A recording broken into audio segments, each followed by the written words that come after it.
Welcome to Dance Fit Biz Builders. I'm Orit, dancer, instructor, and proud owner of a thriving belly dance fitness business. And in this podcast, I'm giving it to you straight, sharing what it takes to kickstart and grow your dance and fitness business for the success you deserve. Whether you're a seasoned instructor, a passionate performer, or dreaming of turning your love for dance and fitness into a thriving career, you're in the right place. Lace up those sneakers and pull on those dance shoes and get ready for truth smacks, tips, and inspiration. Let's do this.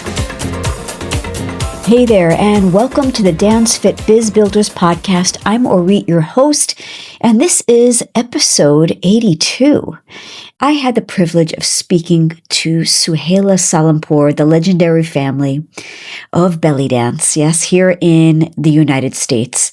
And I was just floored at what an amazing businesswoman she is. We talked about growth. We talked about always learning. We talked about her business leadership. We also talked about staying power and another facet of her business. You're going to really, really love this episode. So dig in, grab some coffee, maybe wine, and enjoy.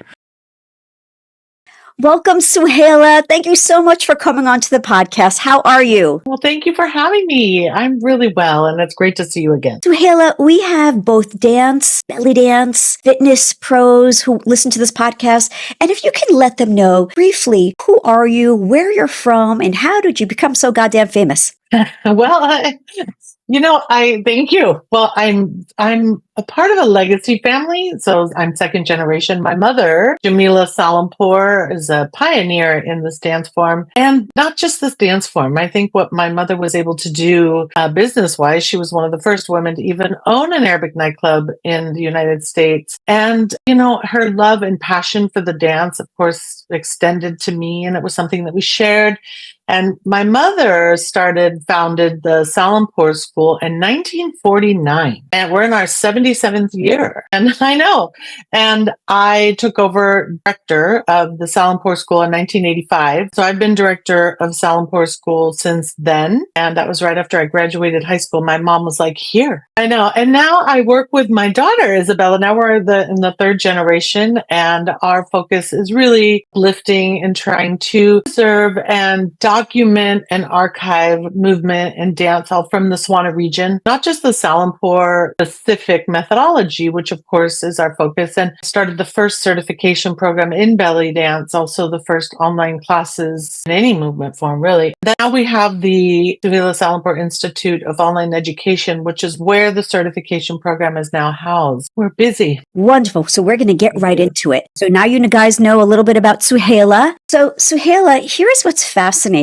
I love that you dipped your toes in so many little things, so many, like the fitness and the dance, and you had jazz, Pilates, workouts for the buns, right? You had belly dance, conditioning. So what was, and because I'm a fitness professional as well, what were your goals doing that? I think that for me, so I don't see it separate. I see movement and somatic as just such an integral part of human experience. I know that we have to package them separately in terms of, using that word or branding or all these businessy words. But for me, they're not separate. And I have always been interested in movement and the body and the soma, and also the lived experiences that we carry through generations and our ancestors. And so it was always, I grew up my mother's daughter. I was dancing on stage since I was 2. Also, I was a teenager and then a young woman during the fitness quote craze that, kind of was birthed here in America. And I was lucky to be able to also benefit from all of that. And people were really wanting to move their bodies in a different way. And for me, it's always the connection to the music. That's what I really enjoyed about the way the fitness industry evolved during my teenage and early years, because it was to music and we could do little choreographies and we could share movement that maybe wasn't, I'm going to use the word instinctual for Westerners. Wow. And so you find that beautiful marriage between both easy for you? I do. And I think it's because I look at it very similar regularly, and I've made sure to study a lot of different modalities. And I'm a yoga instructor, and I have my yoga certification. I love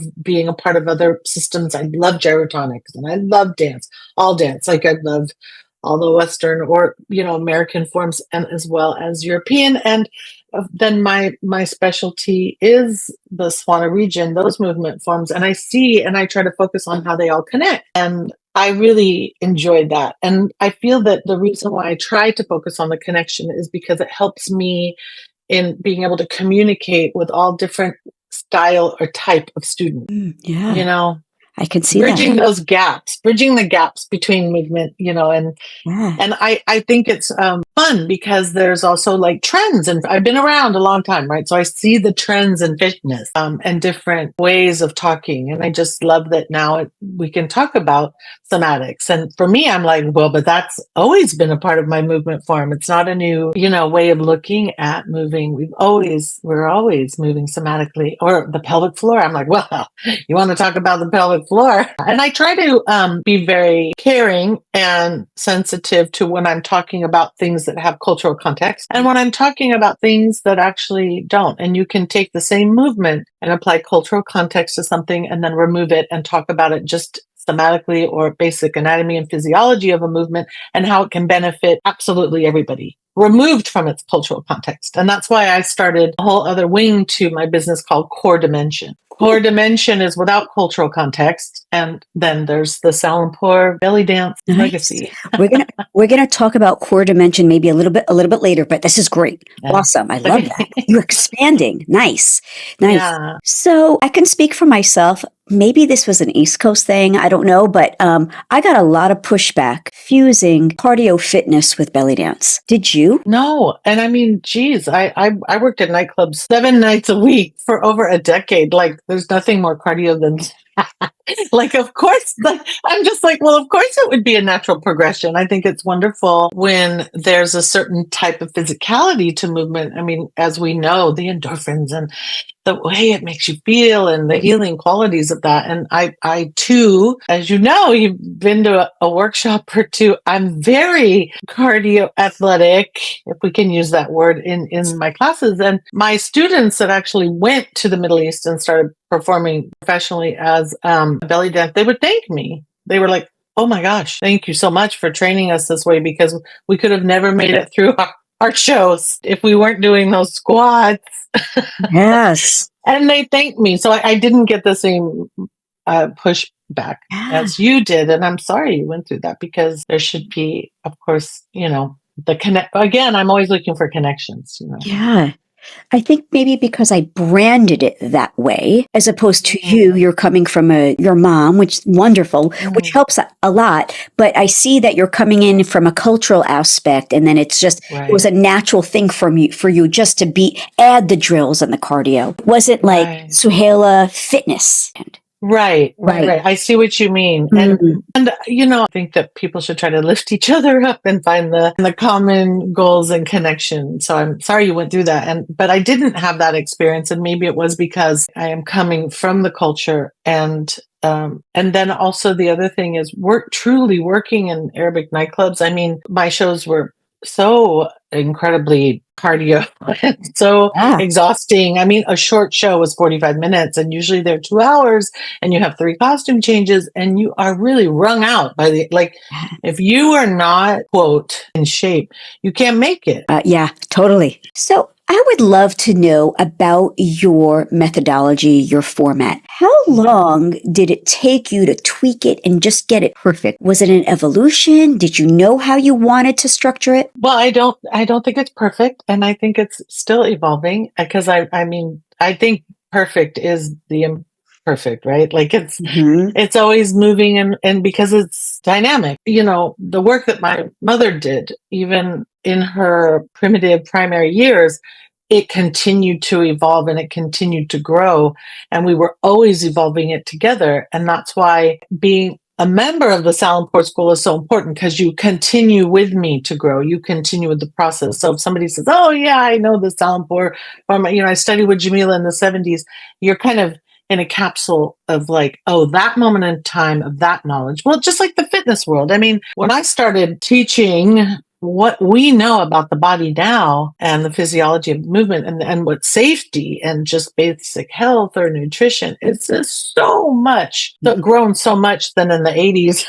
Of course. And I think it's so great. So it's always evolving. We're always evolving. But so I think that my goals are to just always feel that I'm always growing and evolving. I'm also getting my MFA in dance. I will be graduating in May.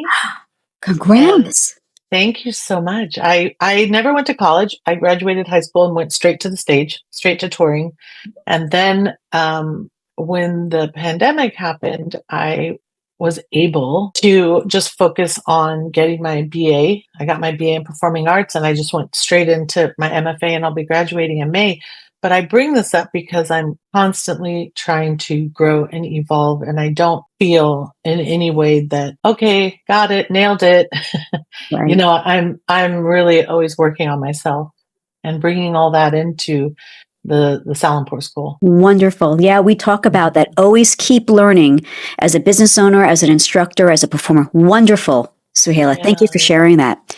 But now, your certifications, like you started off with one. When did you know you needed 4 more? I always knew.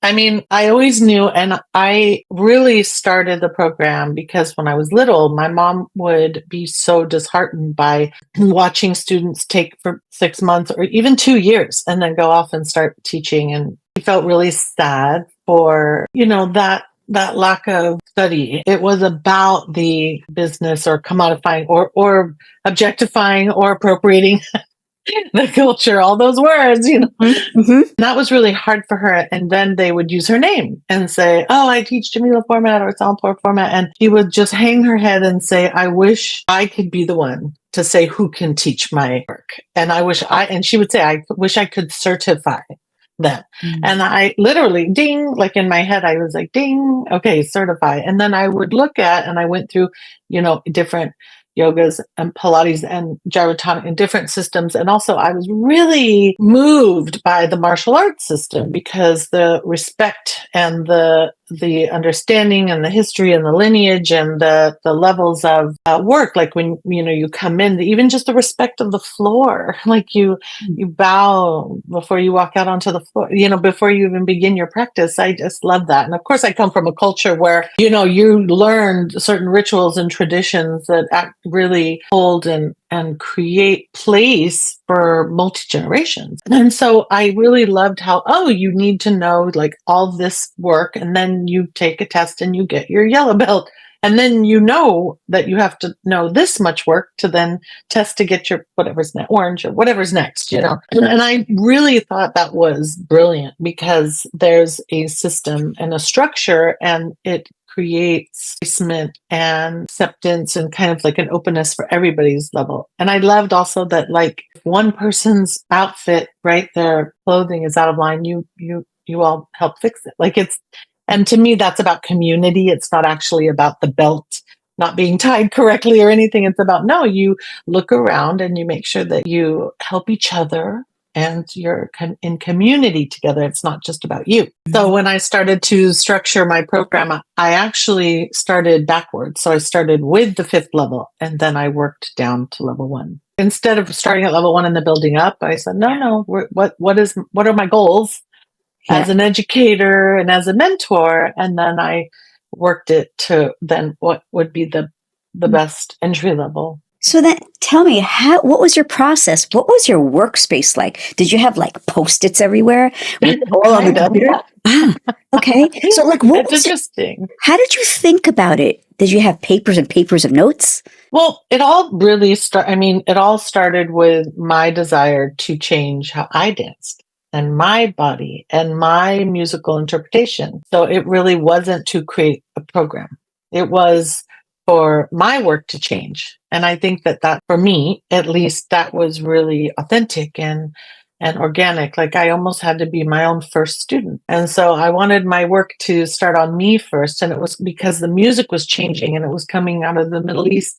And by the time we were getting it, it was shocking. It was so different. And when my mom was working in nightclubs, it was like singer music, and so there was like the room was singing these songs together. And by the time I started working in nightclubs, we had that as well. But we also had positions just for the belly dancer to enter, these entrance pieces and these compositions being made for, and so things were changing, and we were adding different show structures and musical structures, and I could see how I wanted my body to move, and I knew I couldn't do it.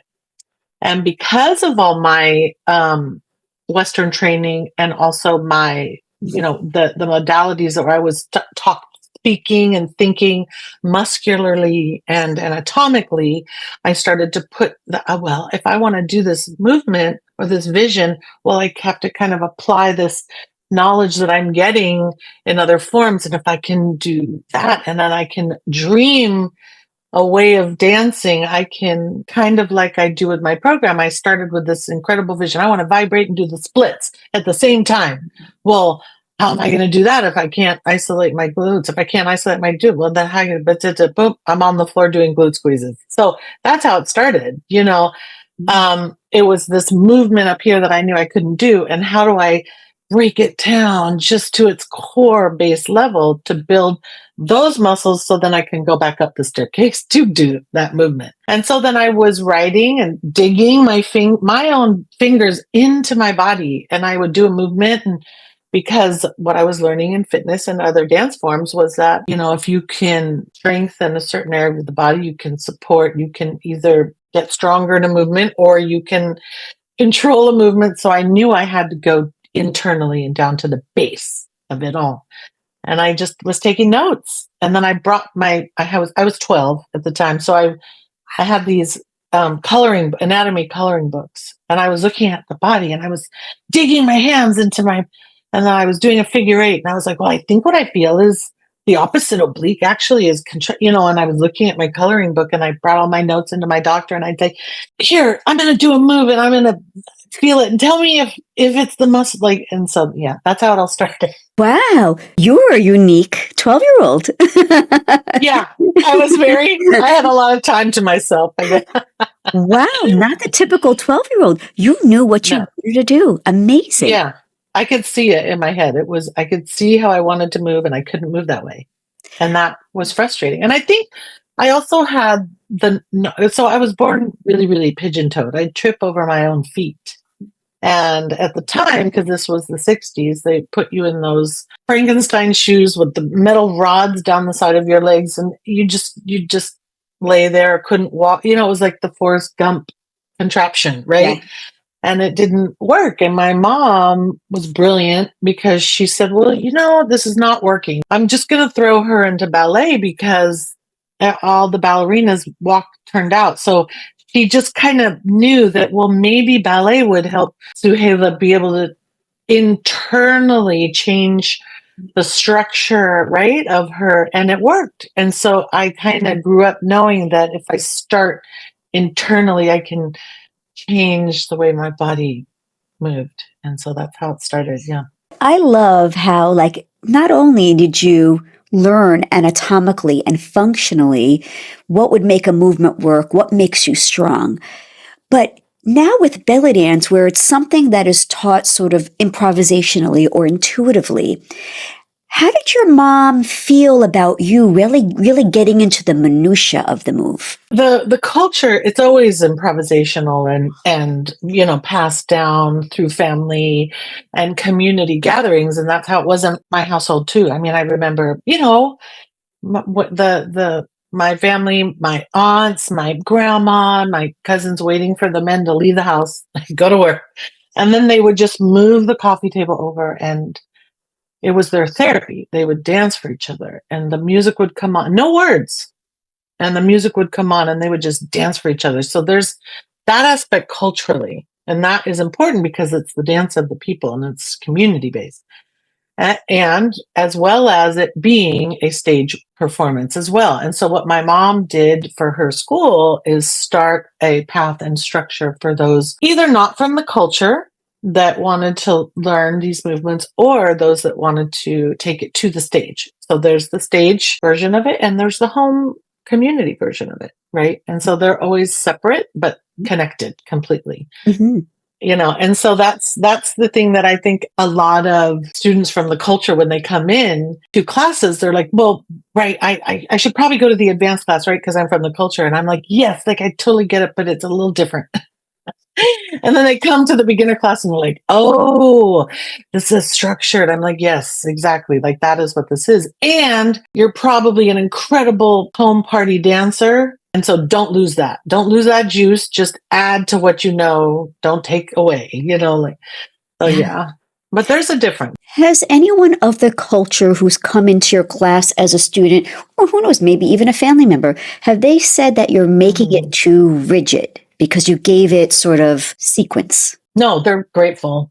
I'm generalizing because I'm sure that there might be people that have other opinions, but those that are, I believe those that are drawn to me are drawn because it's what they're looking for. They actually want structure and they want a system. And I believe that really what I try to focus on inside the school is that I try to make my students so well-rounded and feel really empowered to be able to make their own choices artistically instead of just copying my moves. I don't want you to learn how to copy me, which is kind of what happens when you dance in communal spaces. Like I do a move and you do, and we're copying each other, and it's fun. There's actually kind of like there's like a dialogue happening. But when you come into a classroom environment of any right movement form, there's a technique or there's a foundation or there's a structure, but it actually allows the student to start creating and evolving and moving on to whatever they envision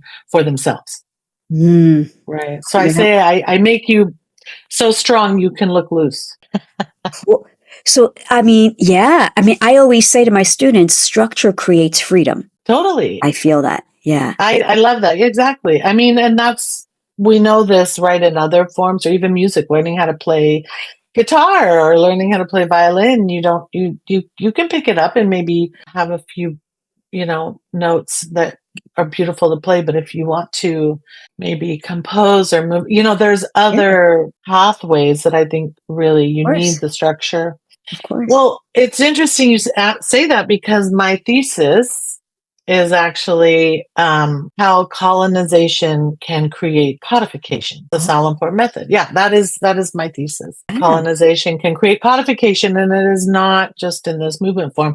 It is throughout history what has happened. And I really lean on the history of Bharatanatyam a lot to make comparisons to what the Salimport family has done for the Swana movement forms. Yeah. Will you be publishing that? Yes. Wonderful. Looking forward to reading it. Oh, thank you. Oh, good. Yeah. Thank you. So I'd like to get now into the business when you're creating your certifications. So you started your certifications. What did that look like? Was that in person only? Was that through mail? What was it? Yeah, it was in person, and I was really lucky because I had my own studio, and I was able to experiment inside my classes and with my students, and we were exploring together. And I really look at my students as evolving and developing the structure of it with me, like alongside, like we were in it together. I agree with you that your participants, your students, they help you evolve your technique and your format. Yeah, it's always changing. I love that. Yeah. And so they were your guinea pigs. They were, and also they're still with me. A lot of them, the majority of them, of course, some, do other things and move through this time in their life. But a lot of the really foundational dancers that I put this work on are still with me. And that means a lot to me. Yeah. Did you find any challenges when evolving your technique? The challenge that I had and what I really tried to stay open to is, and I have to do it today even, is that being able to admit when something's not working and move on. And that is really, I think, crucial. You can't, I don't believe one should stay held or stuck to a certain concept or an idea of something. And And so that is important to be able to say, oh, okay, that's not working. Let's shift. And even business wise, that's crucial, right? Like, and things happen, life happens. And to stay more fluid within ideas of structure. And I believe this to be inside movement and also outside of movement. Yeah. Can you give us an example inside movement of a challenge you had? Well, for me, because I was pigeon-toed, I had a certain structure with my hip flexors that allowed me to vibrate with, I would say, more of a ease, because my hip flexors were relaxed and they weren't pulling on my glutes, right? So I would be confused, like, well, just do what I'm doing, or like I was teaching you what I'm doing, and how come it's not translating? And then I was like, oh, right, because everybody has a different structure, and so maybe what I have to do, my ground zero, I have to go back maybe a few steps and work with someone that has a different internal structure, and then we can get to. So I had to stay open to that instead of like, no, just keep doing this thing. It's like, oh, well, maybe I need to look at what's happening inside my students' bodies and then adjust how I'm trying to transmit the information. Because like I said, I didn't try to create a certification program or this. I was trying to myself move this way. And then I had to figure out how to share it, because people were like, wait, I want to dance. I want to wait, that move that you did, what was that move? And I'd be like, oh, I don't know. What do you mean? What move? And then they wanted to take the move or take my quote style. And so I thought it would be more beneficial to show them the process of my style instead of just here's the move. So that's how I broke it down. But I had to stay really open to change because I had only worked on my body. Fascinating. Yeah, very good. And now challenges in business? Well, I feel that because I really want to represent all the different phases of someone's life. So what you go through in your 20s or 30s or 40, and you get married or you have children or you go through loss or you go through divorces, and I feel that I've gone through the majority of all those moments in life too. And I think that there's a human element to business that sometimes we forget about, and there has to be a conversation. And, I have rules, right? And I have structure, and people really feel safe within that. And they can always be adjusted because they just, let's say, disappear. But what happened? Oh, you disappeared because you're going through a hard time in your life and you need a break? Well, talk to me. I will give you a break. Like, let's talk about this. What do you need? How can I support you? And so I think that is something that I'm always working on, trying to transmit that is the message within the business. Like, it's about the conversation. It's about the community. Even though, quote, business can look really structured and maybe even rigid at times, it's not. It's still, for me, always about the community and how can I be better in communicating that. You're so cool. You are so cool. That's really cool. That's great. So it's still, and all of us really, like, I believe, like, because you and I, we're in community together. And so how can we support each other, and how can we support that? And where do our intersections unite instead of looking at us all separately? Yeah. And I feel that way, Yeah. So there are times where you have to pivot in business, right? Dude, the pandemic, taking stuff online, even taking your certifications online. Was there a moment like, oh shit, I got to learn this new system? Or were you like, all right, bring it? Both. I think that, I think that for me, one of the most terrifying things was the thought of going to school, going to college, and I had to learn that platform. So I'm creating my own platforms and having to learn that, that learning curve. And I had already, started online classes, and I had started the level 1 level online. That was a possibility. But the thought of bringing my whole program online was daunting, like completely overwhelming. And the pandemic forced that, right? And I have an incredible friend slash we do curriculum development together that really is the one that was able to champion me. She was there for me every step of the way. Without that, like, one hand does not clap alone. I Hmm. have I have incredible people next to me that believe in what we're doing. But when I started going to school, it was different because I had to really learn, and I'm really dyslexic. So I have what might take you an hour to read something will take me 3 hours. But I don't mind that uncomfortable feeling because you say, "Oh, you can't do that." I go, "Really?" I think that's just the nature of dancers. I think that's why dancers are great entrepreneurs. So you've had help with the tech part of it, putting things online. I'm assuming pay people to do it, like Yeah, yeah. managing the funding and like paying people, and you have to eat yourself. Like, how has that been? And is this also just your livelihood? Are you doing other jobs somewhere else? No, this has been my livelihood my whole life. And it's a lot of pressure. I think I think that when you choose to be an artist in any kind, or an entrepreneur, or self-employed, there are huge sacrifices. And if you understand that and hold that and still know your why, you're going to make it through the ups and the downs. But there are also limitations to a different choice, like any choice you make, like a structured, like, say, working environment or working for somebody else, will have the same amount of, I believe, stresses or unknowns, or then as I do. We have to focus on the why. So know thyself. So for me, I know that this is a life and lifestyle that means a lot to me. And I know that there'll be ups and downs. And I think all artists were terrified during the pandemic because everything that we knew was no more. And we didn't know what that meant. And we didn't know what that looked like. And my business was based on a lot of touring. I mean, we were all touring and we were all teaching. And so we first started shifting the dates and moving. And then people quickly realized, oh, well, we'll just not make a plan because how can we make a plan?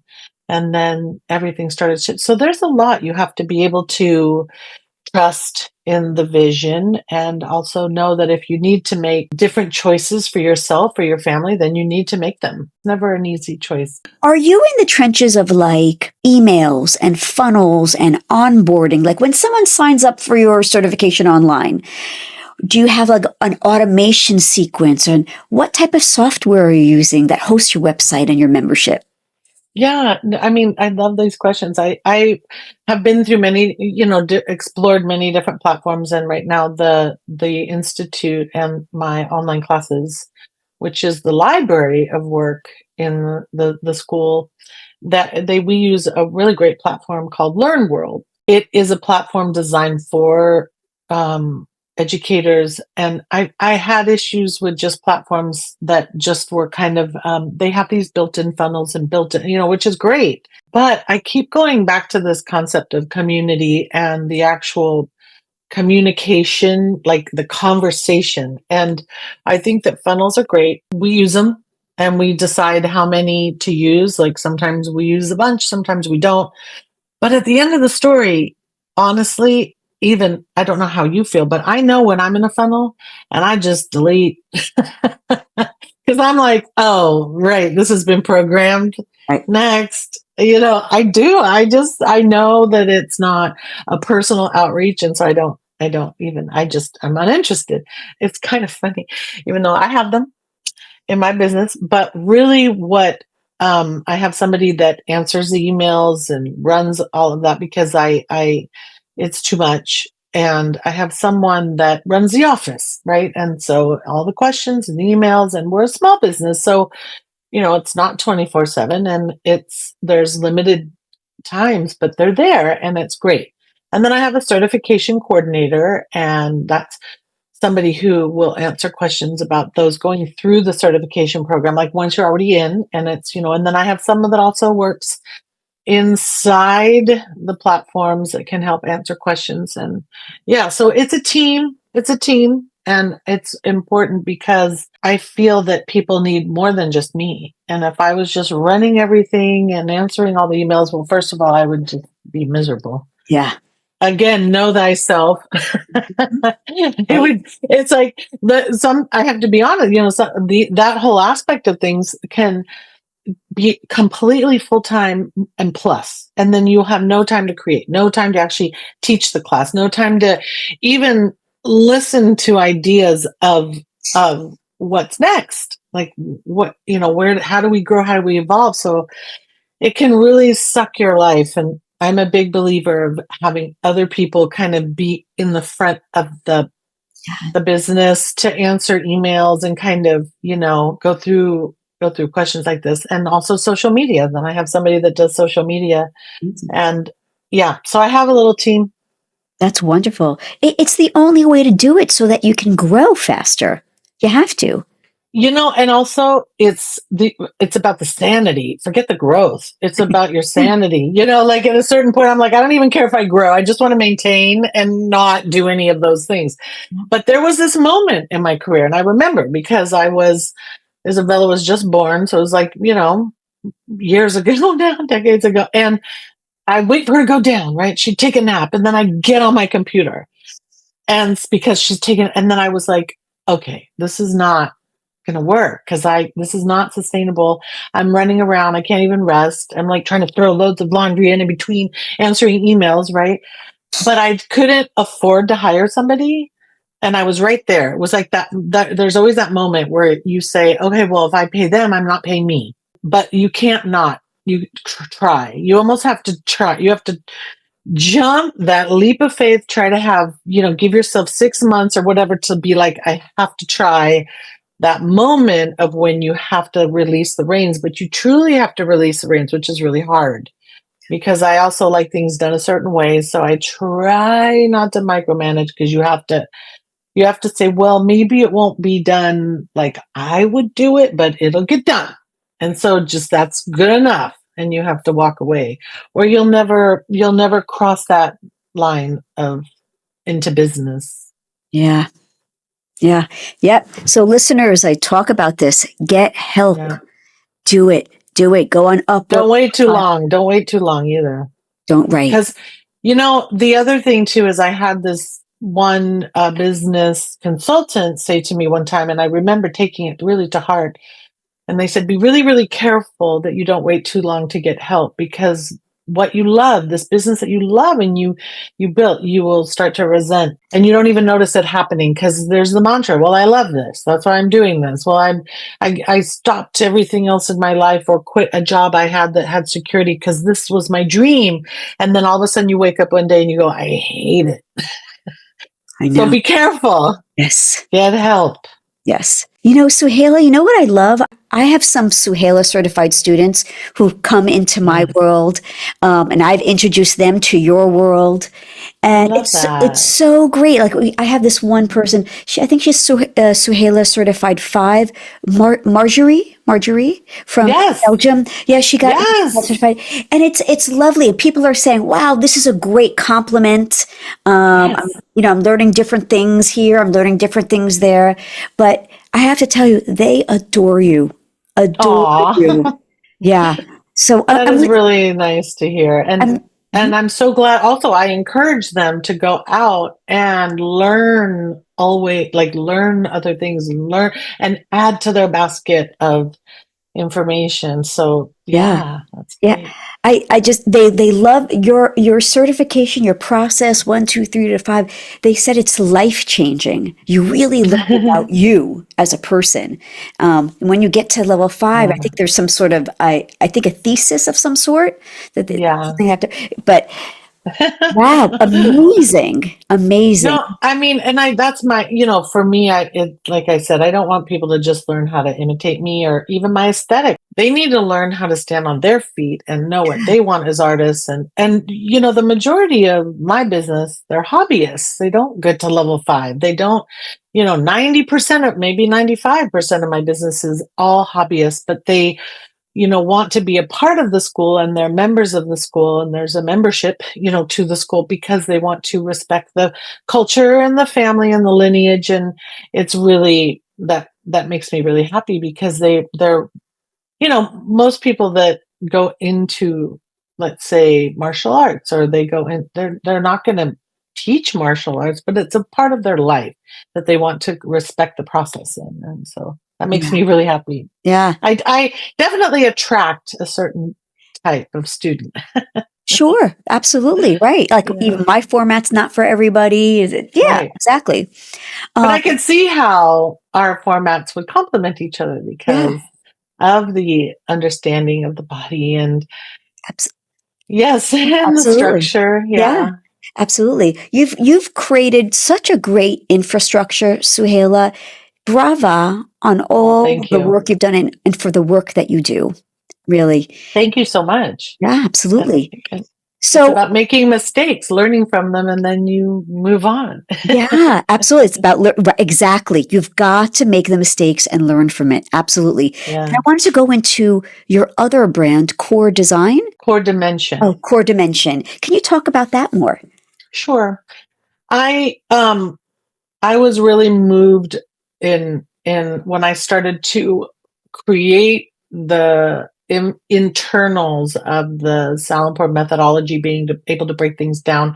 I knew that it was more than just breaking down belly dance movements.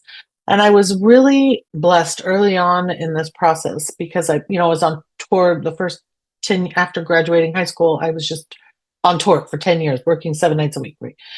And then when I had Isabella and I married Isabella's dad, I focused on the school. And I had this woman come to me who was working with rehabilitating women in India that had been trafficked. And their torsos or midriff, their whole torso and pelvic area were numb.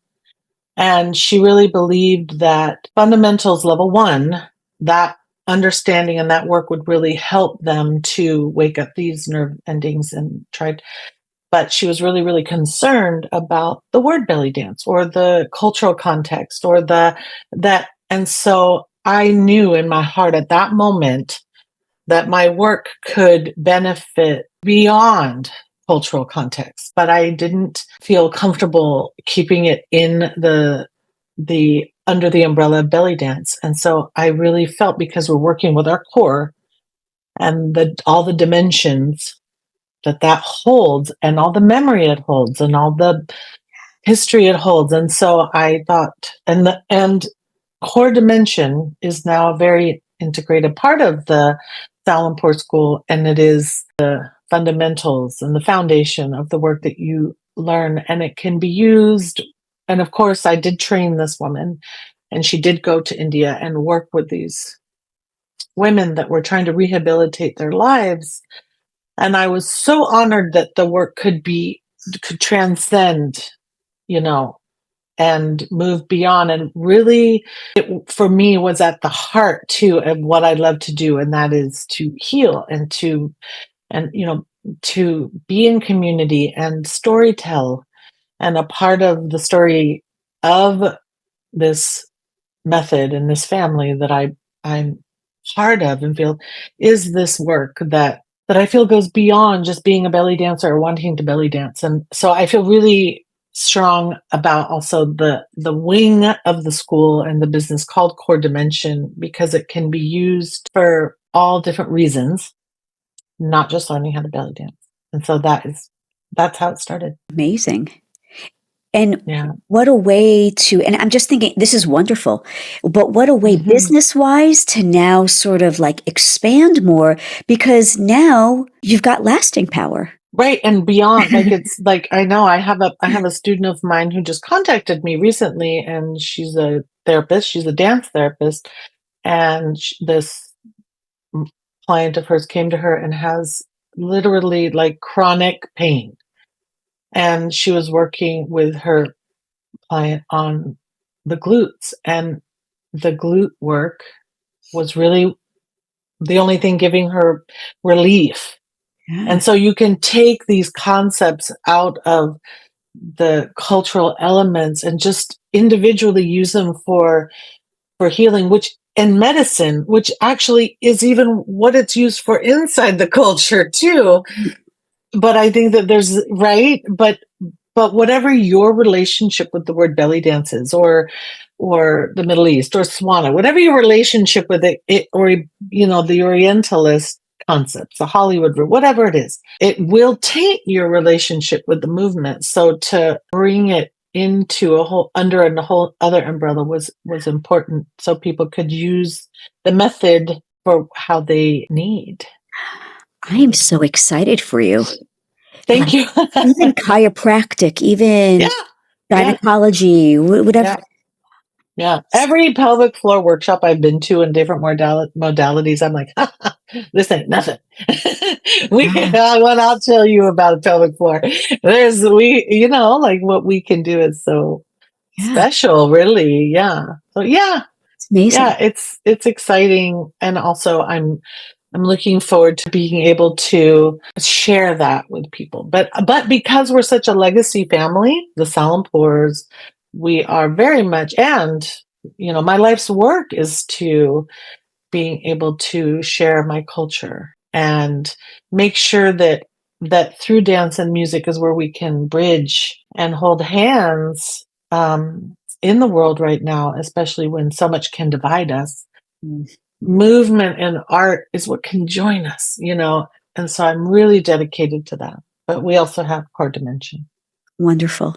So where do you see the dance and fitness industry heading? What do you think's next for these industries in the next decade? I think that what's happening, at least what I see happening in academia in some cases, is that there's a real desire to open up globally. And so we might think of dance as just Western or European, but now we're opening up and looking at, dance, you mean everyone's dance, all the dance. Okay. And so when you get into that area, there has to be a level of fitness involved in that, because the fitness world should not be separated from the dance world, because they're family members, and we need that knowledge and focus and information, and what I learned in the fitness world is why I'm able to dance now at my age. And I do believe that they're bringing in more concepts of fitness even into the ballet world, and now we have dancers able to dance longer and longer because of the awareness and education that is coming from the fitness world. And we're integrating it today. Like I have knee injuries and I have that. Well, my knowledge of what I need to do in the fitness area, I have to apply to my body so I can keep dancing. So we need each other. We have to unite. But I see it happening. Thank you so much, Suhaila. It was incredible honor to have you. Oh, thank you so much. You really kick ass. Wow. Thank you. Well, we just keep on.